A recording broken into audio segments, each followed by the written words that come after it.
का सफर मतलब एक लंबी सड़क है, कई मोड़ आते हैं इसमें। हाँ बिल्कुल। कभी हम खुद मुड़ते हैं, कभी हालात मोड़ देते हैं। सही कहा। तो आज हम इसी पर थोड़ी गहराई से बात कर रहे हैं, जैसे अपनी मर्जी से नौकरी बदलना या फिर आजकल जो चल रहा है फ्रीलांसिंग में जाना। हाँ, वो भी एक ऑप्शन है। और वो मुश्किल वाली सिचुएशन भी, जब अचानक नौकरी चली जाती है। हाँ वो तो है। तो हमारे पास ना कई तरह के लेख और रिपोर्ट्स हैं। अच्छा। करियर सलाहकारों की बातें हैं, आर्थिक मुश्किलों से कैसे निपटें इस पर गाइडलाइंस हैं। फ्रीलांसिंग के लिए क्या जरूरी है वो बताया गया है। एक वो कहानी भी है गूगल वाले इंजीनियर की। हाँ मैंने भी पढ़ी थी शायद, जिसने अपनी अच्छी खासी नौकरी छोड़ दी। हाँ बिल्कुल।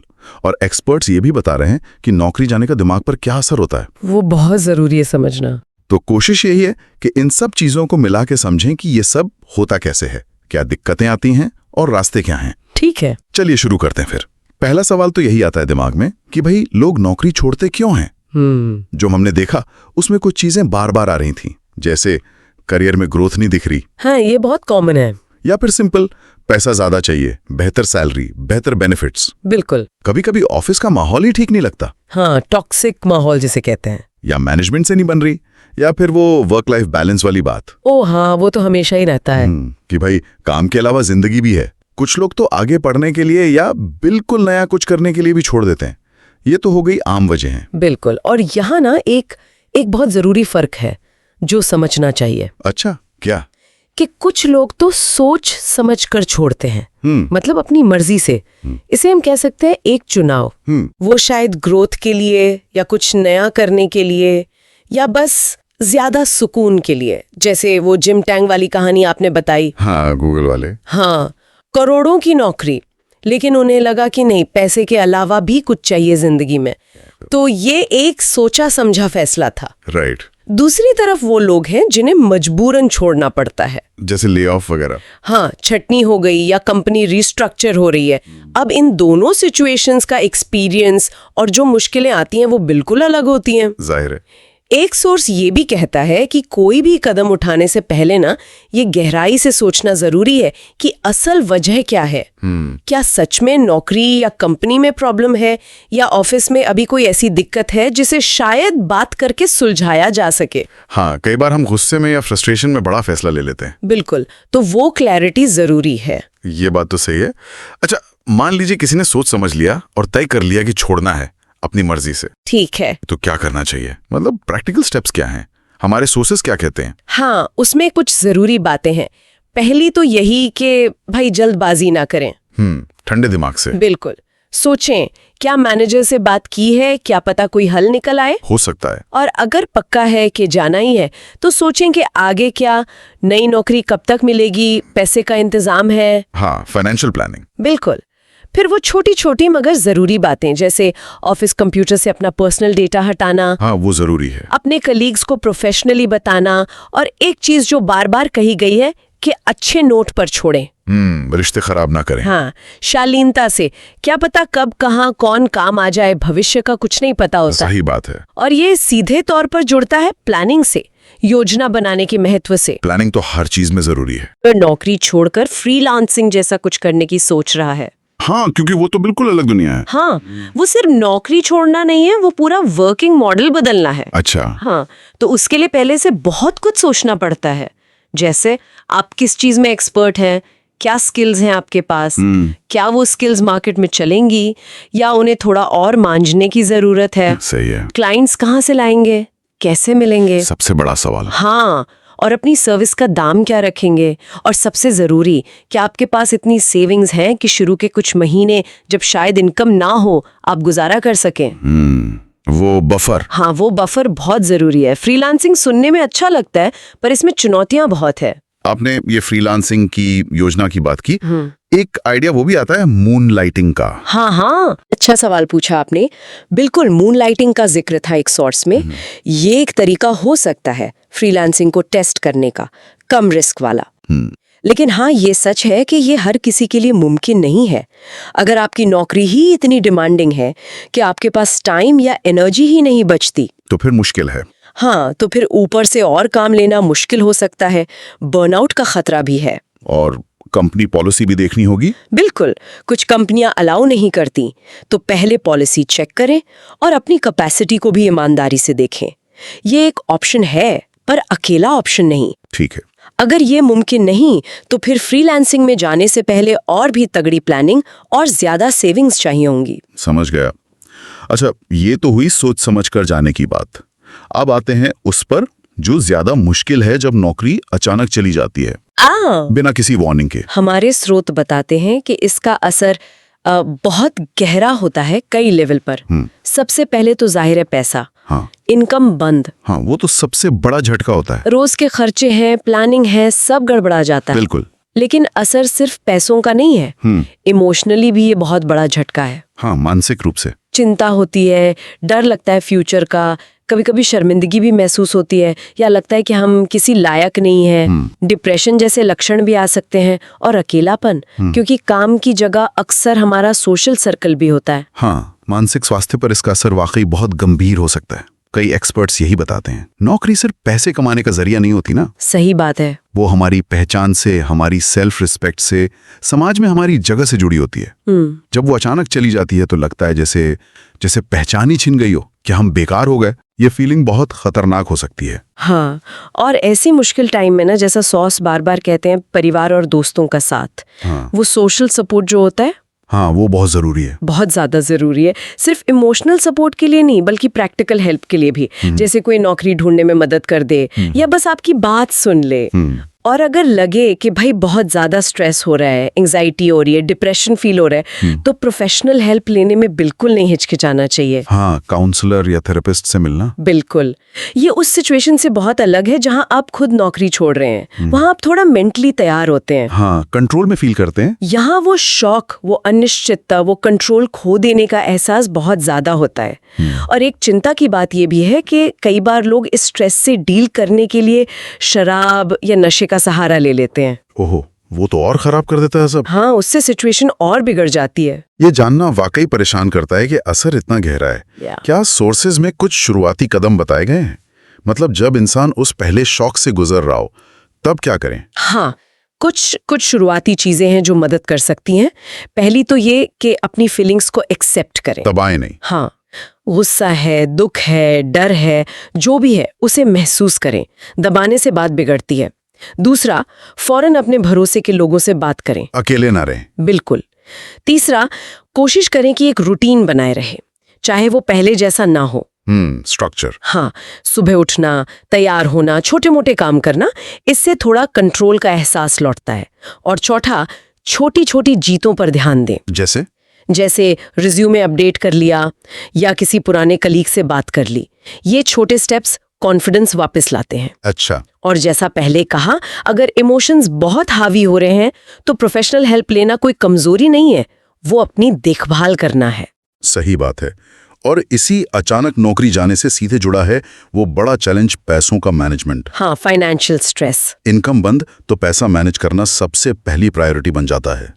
हमारे सोर्सेज इसके लिए कुछ बहुत ठोस तरीके बताते हैं। सबसे पहला और सबसे जरूरी, खर्चों पर लगाम कसना। बिल्कुल, बजट बनाना। हाँ, अपने बजट को देखना पड़ेगा कि क्या जरूरी है, क्या टाला जा सकता है। सही। जैसे घर का किराया है, लोन की EMI है, राशन पानी, बच्चों की फीस, ये जरूरी हैं। हाँ, ये तो देने ही पड़ेंगे। लेकिन बाहर खाना, शॉपिंग, घूमना फिरना, इन पर कुछ टाइम के लिए रोक लगानी पड़ेगी या बहुत कम करना पड़ेगा। दूसरा, अगर इमरजेंसी फंड बनाया हुआ है, जो कि सबको बनाना चाहिए, हाँ, तो उसका समझदारी से इस्तेमाल करें। एक्सपर्ट्स कहते हैं ना कि 6 से 12 महीने का खर्चा होना चाहिए। हाँ, आइडियली वो ऐसे ही दिनों के लिए होता है। तीसरा, कोशिश करें कि महंगे लोन न लें, जैसे क्रेडिट कार्ड का लोन या पर्सनल लोन। हाँ, क्योंकि उनका ब्याज बहुत ज्यादा होता है, वो और फंसा सकते हैं। और चौथा, जो आपका रिटायरमेंट वाला पैसा है, PF, NPS वगैरह, हाँ, लॉन्ग टर्म सेविंग, उसे निकालने से बचें। वो बिल्कुल लास्ट ऑप्शन होना चाहिए, क्योंकि वो आपके बुढ़ापे की सिक्योरिटी है। इसमें एक और बहुत जरूरी बात है जो कई फाइनेंशियल एडवाइजर्स हाईलाइट करते हैं। अच्छा, क्या? कि पैसे की तंगी हो तब भी अपनी हेल्थ इंश्योरेंस और लाइफ इंश्योरेंस पॉलिसी बंद ना करें। ओह, ये जरूरी है। लोग शायद सबसे पहले यही सोचते होंगे बंद करने का। हाँ, अक्सर। लेकिन आजकल खासकर मेडिकल खर्चे इतने बढ़ गए हैं, हेल्थ इंश्योरेंस बहुत जरूरी है। सही बात है। अगर एक साथ प्रीमियम देना मुश्किल है तो आजकल मंथली या क्वार्टरली ऑप्शन भी होते हैं। हाँ, होते हैं। अपनी कंपनी से बात करके उसे जारी रखने की कोशिश करें। और एक और इंटरेस्टिंग सुझाव था एक टैक्स एक्सपर्ट का बताइए। कि इस मुश्किल टाइम में इनकम का कोई दूसरा जरिया ढूंढे। मतलब क्या आपके पास कोई ऐसी स्किल है या कोई हॉबी है जिसे आप यूज करके कुछ कमा सकें? अच्छा, जैसे फ्रीलांसिंग टाइप? हाँ, अगर लिखना आता है या आप किसी चीज के एक्सपर्ट हैं या डिजाइनिंग आती है तो छोटे मोटे प्रोजेक्ट्स लेकर कुछ एक्स्ट्रा इनकम आ सकती है। इससे दो फायदे होंगे। हाँ, एक तो थोड़ी पैसों की मदद और दूसरा आप बिजी रहेंगे तो दिमाग भी ठीक रहेगा। ये बात सही है। ये देखना इंटरेस्टिंग है कि कैसे लोग शायद इंश्योरेंस या इन्वेस्टमेंट रोकने का सोचते हैं जबकि सलाह इसकी उलट है। बिल्कुल, वो लॉन्ग टर्म सिक्योरिटी होती है। ये बहुत जरूरी पॉइंट्स थे, खासकर बीमा और साइड इनकम वाले। हाँ। अच्छा, करियर में बदलाव सिर्फ नौकरी छोड़ने या पाने का ही नहीं है। कई बार असफलता भी मिलती है।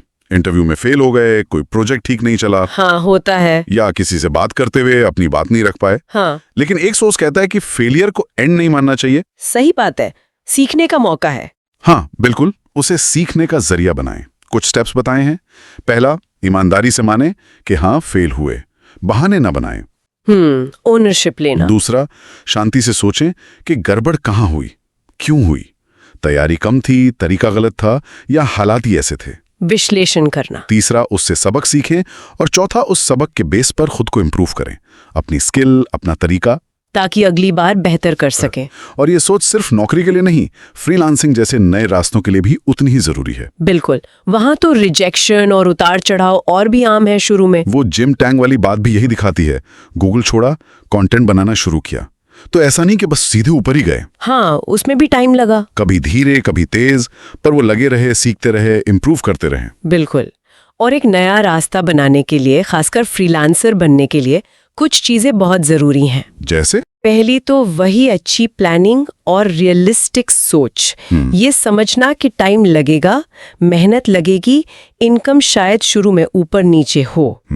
दूसरी, टाइट बजट और सेविंग की आदत। इनकम रेगुलर नहीं होती तो खर्चों पर कंट्रोल और बुरे वक्त के लिए पैसा बचाना बहुत जरूरी है। हाँ, वो फाइनेंशियल डिसिप्लिन। तीसरी और शायद सबसे जरूरी, खुद की मार्केटिंग और नेटवर्किंग। हाँ, अपना ढिंडोरा खुद बीटना। एक तरह से आपको ही बताना पड़ेगा कि आप क्या करते हैं, कॉन्टैक्ट्स बनाने पड़ेंगे, पुराने कोलीग से बात करें, इंडस्ट्री इवेंट्स में जाएं, सोशल मीडिया यूज करें। जैसे जिम टैंग ने लिंक्डइन यूज किया। हाँ बिल्कुल, उन्होंने वहीं से अपनी पहचान बनाई। चौथी चीज, लगातार सीखते रहना, अपनी स्किल्स अपडेट करते रहना, मार्केट के साथ चलना। हाँ, क्योंकि फ्रीलांस मार्केट बहुत तेजी से बदलता है। यहाँ जिम टैंग की एक बात मुझे बड़ी इंटरेस्टिंग लगी थी। क्या? उन्होंने कहा कि जब आपको अपने काम से पैशन होता है ना, तो ज्यादा घंटे काम करके भी थकान नहीं होती, बल्कि जोश आता है। अच्छा। उन्होंने कहा कि वो गूगल से ज्यादा घंटे काम करते हैं अब, लेकिन क्योंकि ये काम उन्हें पसंद है, उनका दिल लगता है, तो उन्हें थकान नहीं लगती। ये तो कमाल की बात है, पैशन की पावर। हाँ। जिम टैंक की कहानी इंस्पायर करती है, लेकिन क्या सोर्सेज उन शुरुआती मुश्किलों पर भी बात करते हैं? जब पैशन तो है पर क्लाइंट ही मिल रहे या इनकम नहीं हो रही? क्योंकि पैशन से पेट तो नहीं भरता ना। हाँ, ये बहुत प्रैक्टिकल सवाल है और सोर्सेज इस पर भी बात करते हैं। पैशन जरूरी है, वो आपको टिके रहने की एनर्जी देता है, लेकिन काफी नहीं है। बिल्कुल, वो अकेले काफी नहीं है। सोर्सेज इस बात पर जोर देते हैं कि फ्रीलांसिंग शुरू करने से पहले एक रनवे तैयार करना कितना जरूरी है। रनवे मतलब कम से कम 6 महीने या उससे ज्यादा के खर्चों को कवर करने लायक सेविंग्स। अच्छा, वो बफर। हाँ, ये आपको वो सांस लेने की जगह देता है जब शुरू में क्लाइंट ढूंढने में या इनकम स्टेबल करने में टाइम लगता है। समझ गया। इसके अलावा नेटवर्किंग का महत्व यहाँ और बढ़ जाता है। सिर्फ ऑनलाइन प्रोफाइल से काम नहीं चलता, लोगों से मिलना जुलना। हाँ, पर्सनली जुड़ना, पुराने कॉन्टैक्ट्स को बताना कि आप क्या कर रहे हैं, उनसे रेफरल मांगना, ये सब शुरू में क्लाइंट्स दिलाने में बहुत मदद करता है। कुछ सोर्स ये भी कहते हैं कि शायद शुरू में आपको अपनी मनचाही कीमत से थोड़ा कम पर भी काम लेना पड़े, सिर्फ पोर्टफोलियो बनाने के लिए। हाँ, पोर्टफोलियो बनाने, एक्सपीरियंस लेने के लिए। ये एक लंबी रेस है। शुरू की मुश्किलों के लिए मेंटली और फाइनेंशियली तैयार रहना जरूरी है। तो कुल मिलाकर हमने देखा कि करियर में बदलाव, चाहे वो सोचा समझा हो या अचानक आया हो, ये एक कॉम्प्लेक्स प्रोसेस है। हाँ, आसान नहीं है। इसमें इमोशंस हैं, पैसा इन्वॉल्व है, प्रैक्टिकल चीजें हैं। बिल्कुल। इन सब से निपटने के लिए तैयारी, मुश्किल में फ्लेक्सिबल होना, मतलब हालात के हिसाब से ढल जाना। हाँ, अडेप्ट करना। और हमेशा सीखने रहने की इच्छा रखना, ये बहुत जरूरी है। सबसे पहले तो खुद को समझना कि आप चाहते क्या हैं बदलाव से, या इस नई सिचुएशन से कैसे डील करना है, और फिर उसके हिसाब से एक्टिव कदम उठाना, जैसे प्लानिंग करना, बजट बनाना, लोगों से कनेक्ट करना, मदद मांगने में हिचकेना नहीं। ये सब बहुत काम आ सकता है। और अंत में एक विचारणीय बात। हाँ। अक्सर हमारे दिमाग में या समाज में हाँ। सफलता का एक पैमाना होता है। हाँ, ऊंचा पद, बड़ी सैलरी, जानी मानी कंपनी। तो ये सारी बातें हमें अलग अलग कहानियों और स्ट्रेटजीज में दिखी, लेकिन सवाल फिर भी यही रहता है कि क्या सफलता का मतलब सिर्फ यही बाहरी चीजें हैं? हाँ, या फिर सफलता में वो अंदरूनी सुकून भी है जो काम से मिलता है, कुछ नया सीखने के मौके, और वो बैलेंस काम और निजी जिंदगी के बीच। ये जरूरी सवाल है। शायद करियर के किसी भी मोड़ पर, चाहे बदलाव हो या स्टेबिलिटी, अपने लिए सफलता का मतलब क्या है ये क्लियर करना, ये सबसे जरूरी कदम है। हाँ, और ये परिभाषा हर किसी के लिए अलग हो सकती है। बिल्कुल। उसे ढूंढना और उसे पाना, शायद यही करियर की असली यात्रा है।